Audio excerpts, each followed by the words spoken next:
Tidak semua hutan diciptakan untuk dilalui manusia. Sebagian hanya berdiri sebagai batas antara yang boleh disentuh dan yang seharusnya dibiarkan.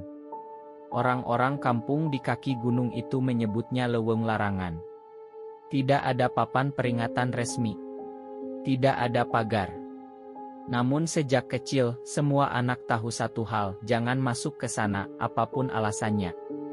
Aku dulu menganggapnya hanya cerita orang tua agar anak-anak tidak bermain terlalu jauh. Sampai suatu sore aku benar-benar berdiri di depan batas hutan itu. Namaku Ardi. Aku lahir dan besar di desa kecil di Jawa Barat, dikelilingi sawah, kebun, dan satu hutan lebat yang selalu tampak lebih gelap dari hutan lain. Hutan itu sunyi dengan cara yang aneh. Bukan sunyi karena tidak ada suara, melainkan sunyi karena seolah semua suara ditelan sebelum sempat terdengar. Burung jarang melintas. Angin terasa berat. Dan setiap kali menatap ke dalamnya, ada perasaan seperti diperhatikan.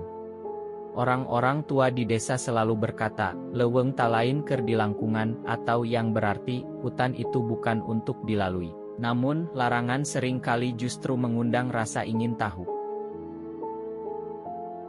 Kami bertiga, aku, Dika, dan Rian. Kami bukan pendaki. Bukan pencari sensasi. Kami hanya mahasiswa yang sedang pulang kampung, bosan dan merasa cerita-cerita itu terlalu berlebihan. Alasan kami sederhana dan terdengar masuk akal, jalan pintas. Jika melewati hutan itu, perjalanan ke desa sebelah bisa dipangkas hampir 1 jam. Cuma lewat pinggirannya, kata Dika. Gak masuk ke tengah. Itu kesalahan pertama. Kami masuk menjelang sore. Langit masih terang, tapi cahaya matahari seperti enggan menembus pepohonan. Begitu melangkah masuk, bau tanah basah langsung terasa kuat. Udara berubah dingin. Dan entah kenapa suara langkah kaki kami terdengar terlalu jelas. Awalnya semua terlihat biasa. Jalur tanah sempit, akar pohon, dedaunan kering. Namun setelah sekitar 10 menit berjalan, aku sadar satu hal, jalurnya tidak konsisten. Kadang tanahnya padat, lalu tiba-tiba berubah seperti jalur yang baru saja diinjak padahal kami yakin belum pernah melewatinya. Rian berhenti dan menoleh ke belakang. Perasaan tadi pohon itu gak ada. Aku mengikuti arah pandangnya. Pohon besar dengan batang bengkok, seperti orang yang sedang membungkuk. Aku yakin pohon itu memang baru kami lihat. Kami mulai mendengar suara. Langkah kaki, bukan dari depan, bukan dari belakang. Melainkan dari samping. Pelan.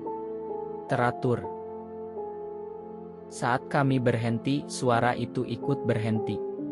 Dika mencoba tertawa, memecah suasana. Mungkin kijang. Namun kemudian terdengar suara lain. Namaku. Dipanggil dengan suara pelan, seperti orang yang sedang menahan napas. Ardi. Aku membeku. Dika dan Rian menatapku. Lo manggil gue, tanya Rian. Aku menggeleng. Dan saat itulah kami sadar, suara itu datang dari arah yang berbeda-beda, seolah hutan itu sedang mencoba meniru. Langit mulai gelap. Padahal rasanya kami baru berjalan sebentar. Jam di ponsel Dika menunjukkan pukul 17.20. 10 menit kemudian masih 17.20. Sinyal hilang. Kompas di ponsel berputar tidak karuan. Kami memutuskan untuk kembali. Namun setiap kali berbalik arah, jalur yang kami lewati tadi tidak pernah sama. Akar pohon berubah posisi.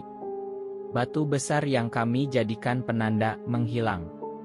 Rian mulai panik. Aku gak enak, dari tadi rasanya kayak ada yang ngikutin, ucapnya. Aku juga merasakannya. Bukan melihat, tapi hadir. Kami mendengar gamelan. Samar. Jauh. Seperti berasal dari dalam tanah. Bukan suara keras.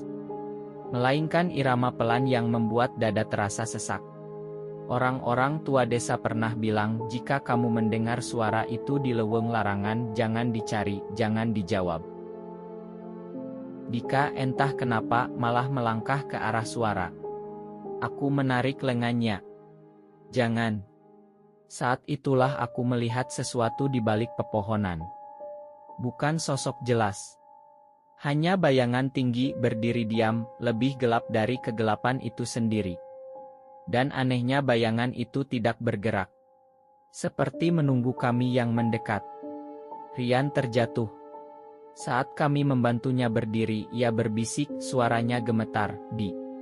Aku dengar ibu aku manggil. Padahal ibunya sudah meninggal 2 tahun lalu.